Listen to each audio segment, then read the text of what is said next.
This world's like the darkest joke in the cosmos.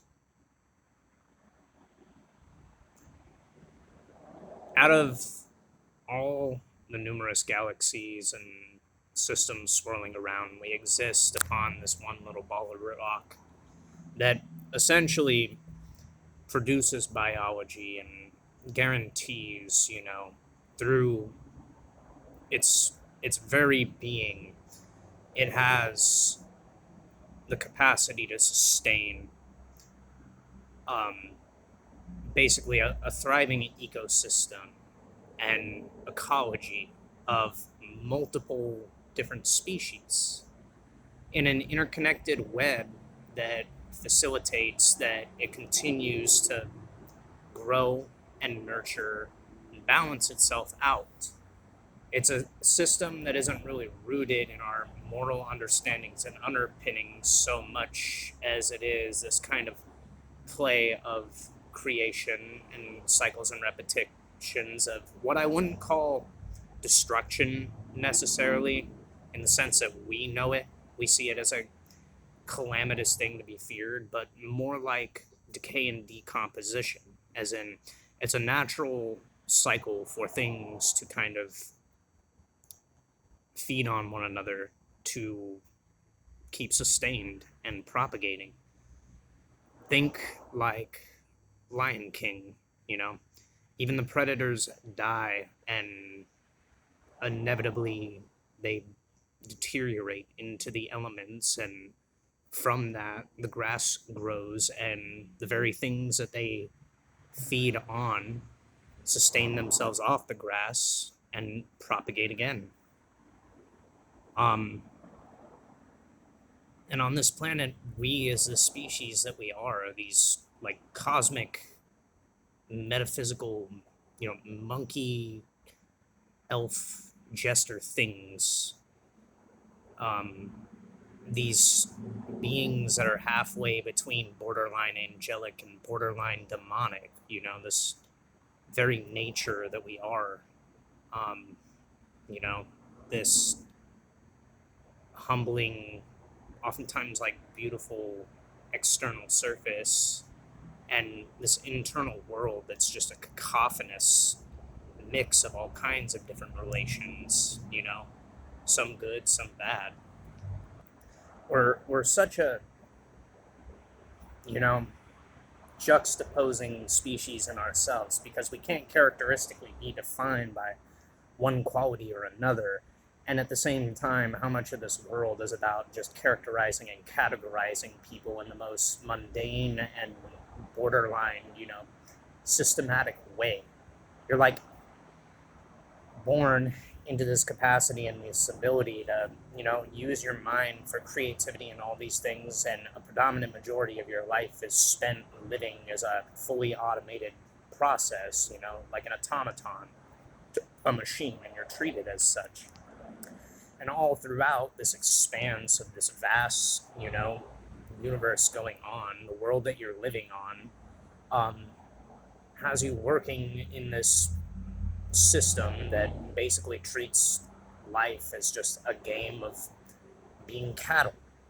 Um, and it literally treats the amenities and resources necessary for, sustainability at, as nothing short of monopoly. It's the biggest joke that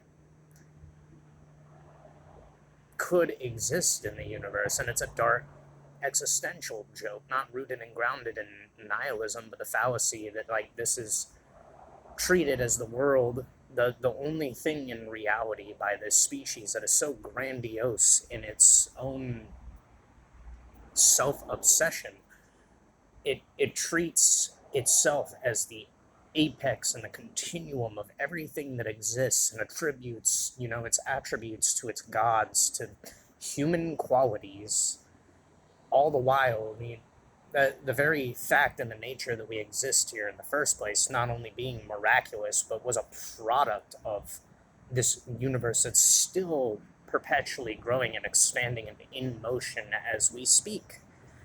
And we chalk it up to being the most important fucking thing out there and the only thing out there, although some speculate and have their scruples about there probably being other things out there. I definitely believe wholeheartedly, I don't know, there is just a part of me that goes beyond belief, but like kind of instinctively knows there's more going out there in the universe, and this is probably just one of a cyclical kind of embodying and being. You know, there are multiple religious teachings that have taught that this body, it's like an incarnated avatar, and it's more a vehicle and a vessel for the spirit or the soul or the consciousness or what have you than anything, you know. And you're basically here for a short little roller coaster ride on this world that just by its nature is about extreme limitations, but this world is entirely taken to an extreme when it comes to those limitations, so much that the species writes and encodes itself into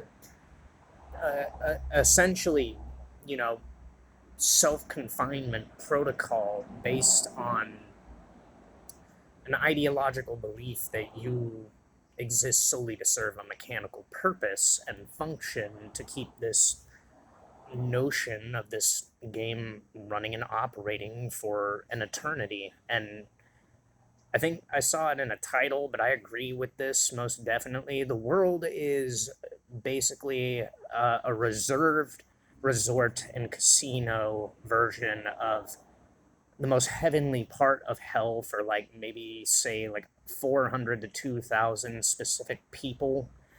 And for the rest of us, we're just the staff, basically. We're the help, we're the labor. If you can't see that for the just comical and whimsical, if not borderline eldritch and nihilistic joke that it is, while this world has a lot of suffering and a lot of negative shit in it, I don't think looking at it in the way that it's just a despotic, hopeless thing, but knowing and understanding that everybody is just corralled into this game and branded with this kind of inlaid mental programming and conditioning that teaches you that this is what life is and this is what existence is. It's ridiculous. It's silly. You know, for everything that history has produced that shows us to the contrary, a belief to be born in a time period that tries to superimpose a narrative about what the world is and how the world operates in such a just despotically, arguably, you know, hellish way. It's something straight out of the Lesser Key of Solomon that we basically live in on Earth. So in a lot of ways, Earth has really fallen into hell in a lot of ways, you know? Maybe it was always that. It always has been rooted in like dark, destructive things, and at the same time, there's very beautiful and high spiritual things that exist on this world and on this planet.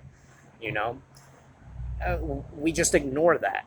We're told to ignore that. We're told to disconnect from that reality and trade it in for a materialistic lifestyle that doesn't offer and guarantee anything other than dopamine addiction and withdrawal symptoms that basically leave you burned out on life and feeling like life is just a meaningless, pointless, hopeless thing, when in reality, you know, your food's pumped full of carcinogenic shit, basically drugs, chemicals and hormones and steroids. It's natural resources are essentially sprayed with pesticides. They talk about systems that basically, even though we're not allowed to talk about it, are essentially you know, eugenics programs. It You can't help but look at this world that calls itself quote unquote civilized or reaching toward the future and see nothing but a big draconian medieval themed Vegas casino is what the reality of it is, complete with just a mafioso level, um, you know, kind of criminal syndicate underworld running everything. And in reality, that kind of is what runs the world. In reality, the world is more or less run by, you know, a crime syndicate of mafia type personalities that basically, you know, allow and facilitate avenues for dope smoking pedophilic warlords and people who believe in utilizing technology to essentially become fucking liches. Like, this world isn't just a joke. It's downright fucking. It's it's some Kristen Weston Chandler level, just despotic, disgusting nonsense. It's bewilderingly loony. And that anybody is able to walk and treat this world with a level of just fucking cyberpunk-esque, like, seriousness, which isn't really what it is. They despise everything about this world. The people who treat this world the most seriously and act all snobby and proper the way that they do in this world, the reality is they hate themselves and they hate the people around them, and they walk around the world hating and shitting on everything. I at least was inspired by people like George Carlin and fucking Jim Carrey and Robin Williams, so my cynicism has like kind of a natural, zaniness to it. And there are days where I struggle with my depression and I have existential thoughts, but I keep continuously reminding myself repetitively that, like, this circumstance is temporary. And every time I remind myself of that, it doesn't hold any weight and measure to be in the world as a result of that understanding, it's just the pain of the illusory state of being in a body, essentially. It, how many people, I know we call it escapism or refer to escapism, but how many people can sit quietly in a room by themselves and close their eyes and kind of just daydream or go into this state where they utilize the imagination to build, entire worlds or universes in their mind, and they go to that place and just kind of leave the human body per se in a kind of metaphysical form, or you channel this into a degree of a creative passion and endeavor like art or writing or music. I do all three of these things. I even imagine, I'm going to be honest, this is one of the goofy things that I do. I dance in my spare time. When I'm dancing and I'm listening to music, I literally just imagine, all kinds of random shit happening around me, like some Dragon Ball level shit. That's how I kind of mentally get into this mindset and this motivation of things that more like positively stoke, a level of myself, being in love with being human, There's a passion that goes into it. It stokes and elicits an emotion that makes me feel like a kid again. Not in the sense that it's immature or juvenile, but, I feel happy about life. I have a happiness and a gratitude and an appreciation for the quality of life just for that ability to exist.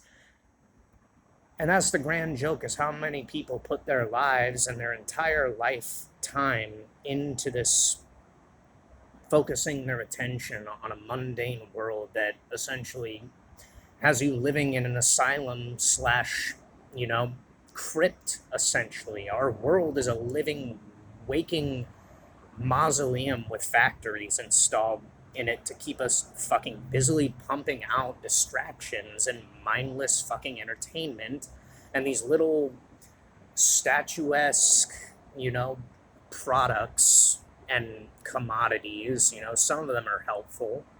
I agree with things like a level of dental and dishes, pottery and things like that, cooking appliances, practical, pragmatic things are fine, but most everybody just collects useless junk, and I'm guilty of this. I got a fucking shrine of, draconic iconography, I have a 2.5 foot tall D&D statuette that doubles as a figure for a playing field of a dragon, and all around that I got a bunch of little knickknacks and toys and fucking things, basically, that are also dragons that I basically set up into a little, like, trophy altar. That's my one little thing other than my guitar and my dog and, a little chest of mementos that I kept from my grandfather when he passed away, that give any semblance of my life or the quality of my life, or that my existence had a story to it, and they just exist for what they are. They're little, keepsakes and mementos, and their use, you know, beyond that is pretty much just a decoration. Everything around us is essentially a decoration to indicate some kind of fucking personality complex or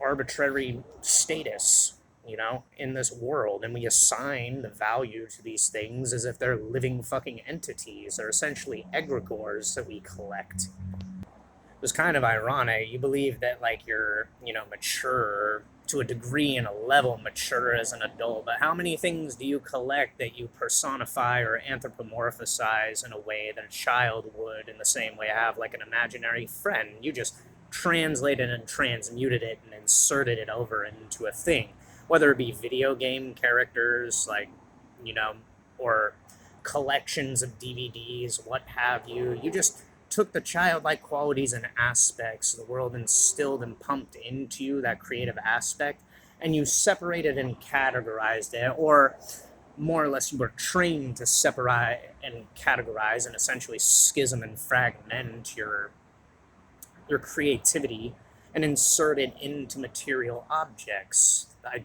guess that's why they call it possession in a lot of ways, or possessions. Hey, there's a correlation there, I think. Beyond all this, think about how arbitrary the nature of our world is when it mass produces and generates all this technology that gives everyone, information at the click of the button. But a lot of it's paywalled, a lot of it's controlled, a lot of it is, just sterilized and pumped with information that isn't really practical or reliable in a lot of sense. And you're still made to pay to learn, the most basic skills.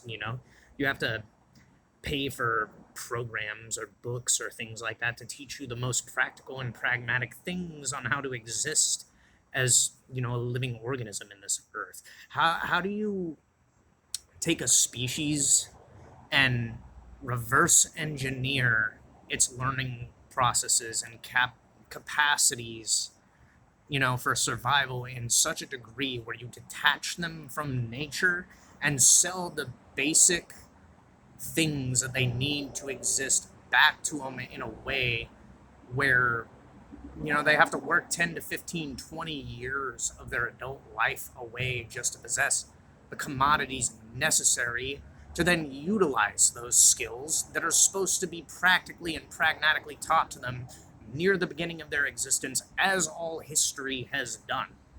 What the fuck is wrong with this species that would convince, anybody that this is sane or practical or pragmatic? Do you turn your own species essentially into these slaving, day trading, money making labor cattle?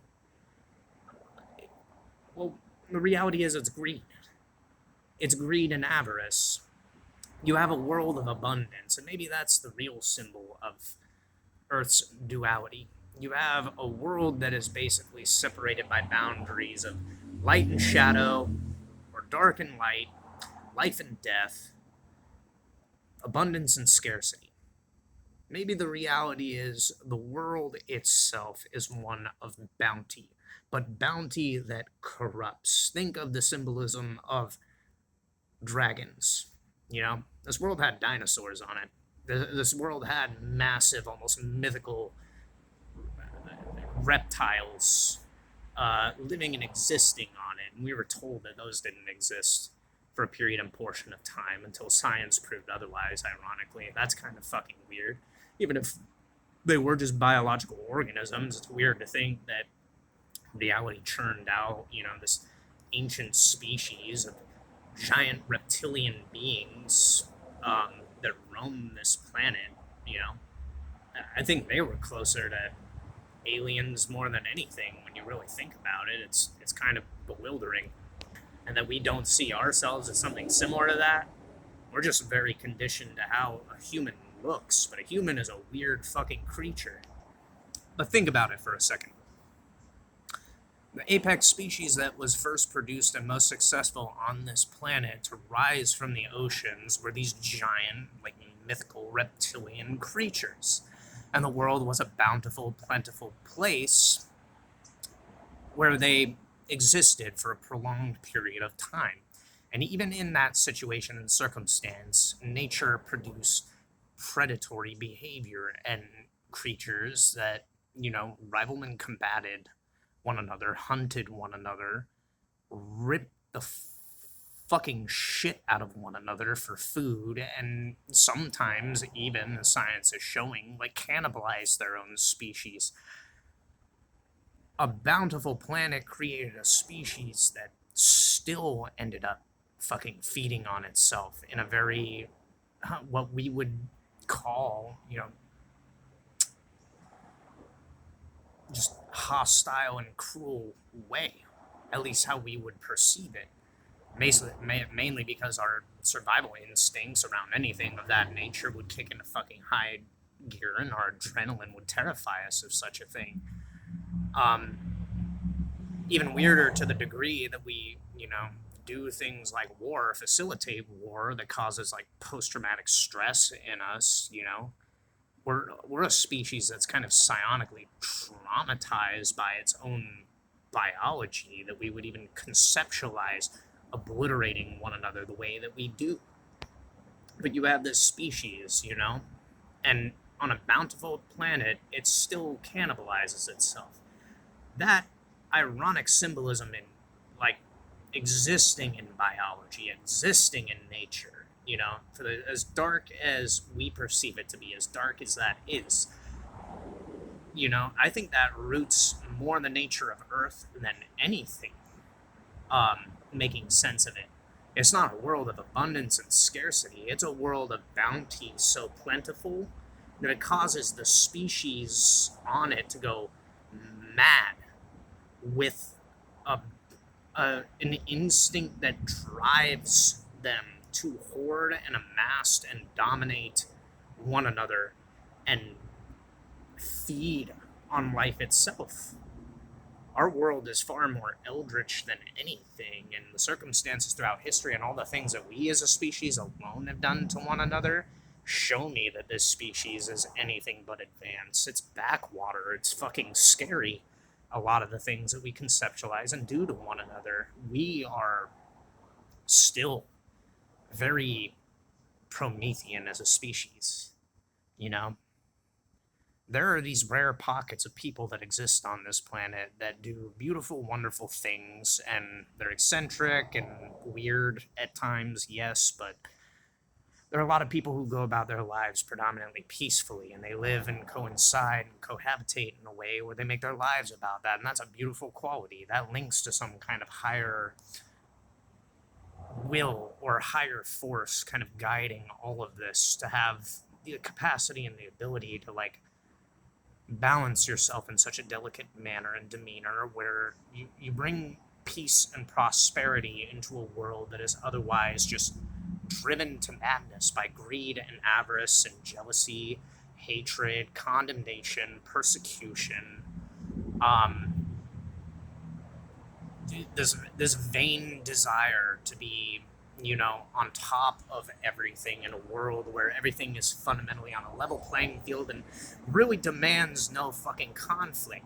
It's just people hate and despise and disagree with one another over the most arbitrary fucking things. Their brain is trained and conditioned in such a way that all they do is project their own inadequacies and insecurities on one another to such a, like, laser-pinned detrimental level of negativity that they want to fucking annihilate each other, want to screw each other over, want to treat each other like dog shit. And it's really a weight and measure of whatever kind of fucking fragmentation of soul is existing in the being that's an indicator of more than anything.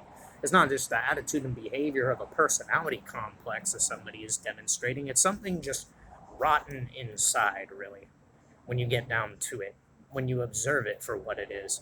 I don't know whether to call it evil or whether to call it ignorance, but I think one and the two kind of compound and exist as the same thing. In my opinion, evil is born of ignorance.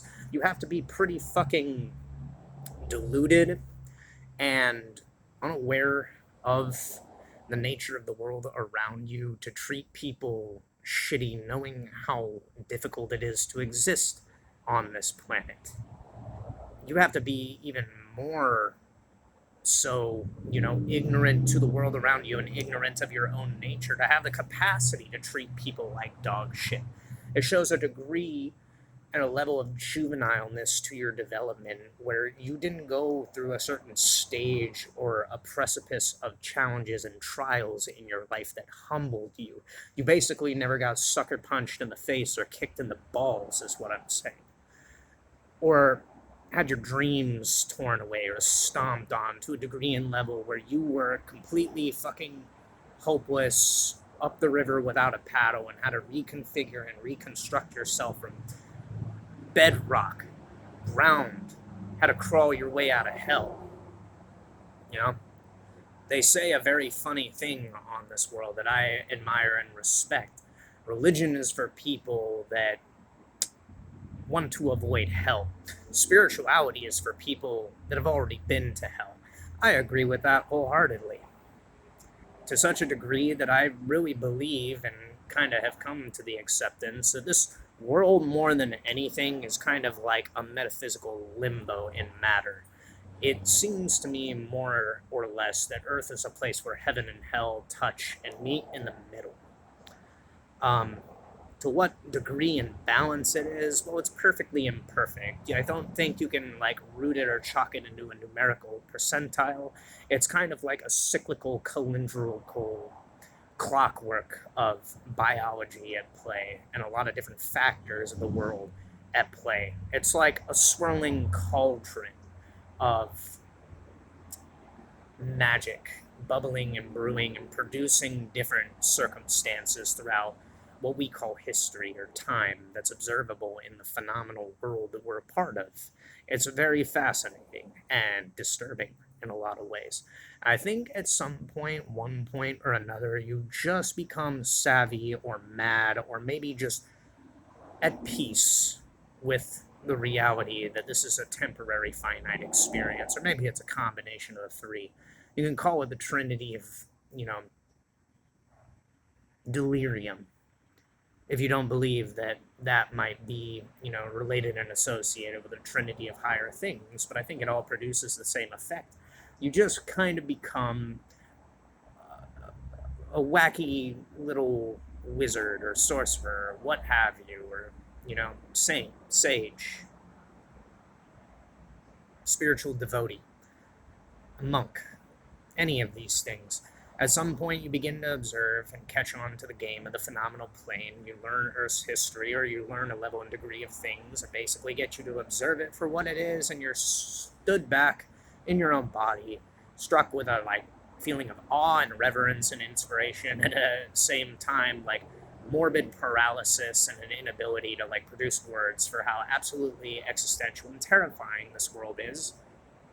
And you kind of sit back and you just laugh.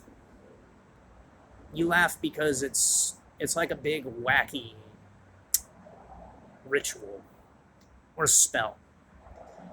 And I think that's more or less what the world feels like at that point in time. You feel like you're watching a hypnotic spell play out in front of you, and you're just this kind of witnessing, experiencing being that you are that's slowly unraveling into that cosmic weave and manifold of everything happening in this phenomenal world. Death starts to scare you less because you realize, the nature of existence, while it's beautiful, it's more profoundly terrifying that you exist than anything, and at the same time, it's that same quality that for some reason, there's a thin line where it's not only terrifying, but thrilling in a lot of ways. And you wait and anticipate to see what comes after this. You start looking at death, not with a level of fear and shunning it, but curiosity, not in a morbid sense, but you kind of get the feeling or the sneaking suspicion that anything that isn't this probably at the very least is far more fascinating and interesting than the slow degradation and humiliation of human existence. It's a backwater, draconian, dirty, disgusting planet in a lot of ways, but it grows such beautiful, fantastic things for what they are. I think the one thing that you can appreciate more than anything on this planet and have a gratitude and a reverence and awe-inspiring view of is just nature itself. Animals, the flora, the fauna, the oceans, the stars in the heavens above you. Even when it's loud and fucking annoying, sound, sight, color, texture, taste, that biology produces these phenomenon and everything is a creation of the mind is in itself miraculous. You begin to see the phenomenal plane, the material plane for what it is.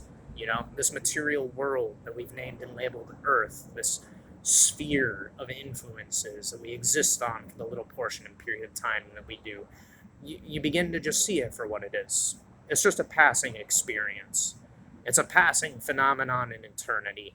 And honestly, even though it feels long from our perspective of the species that we are for however long we go on, or, you know, to what degree and detriment we don't go on. I mean, this species basically has gone through existential things that can jeopardize its existence anywhere between the ages of like as young as fucking 1 or 2 all the way to like the ages of 100.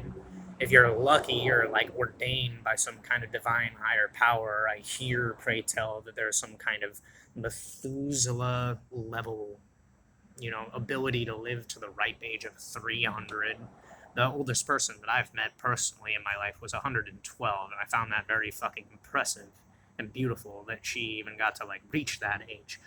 But I wouldn't want to stick around in this fucking place for that long. I'm glad that I got to live the life that I did, because this place is borderline fucking bonkers the way that it is as a planet. I just can't take it seriously anymore, nor do I fucking want to. At this point, I just see the world for what it is, and even though there's just dark existential shit going in every direction all the time, I reached a kind of like dynamic equilibrium where my life is still what it is, and at the same time, I just can't see it as anything more than the ability to have a passive sigh at how it's just bad shit. It's just bonkers. It's dumb and corny and cartoony, and in a lot of ways, it's less existential and morbid when you realize it's ran by a bunch of people that dress, you know, in fucking robes in their spare time, the same way I do, and basically propagate, you know, utilizing their time to play a big game of like ritualistic BS on the planet. Forever sinister our villains are in this world and on this earth at this time, you know, they're a bunch of old fucking shriveled up scrotum ass looking goofballs. They're fucking nuts. You know, they're not meant to be taken seriously. Your life is not weighed and measured and determined by what the fuck these people have going on. They're assholes.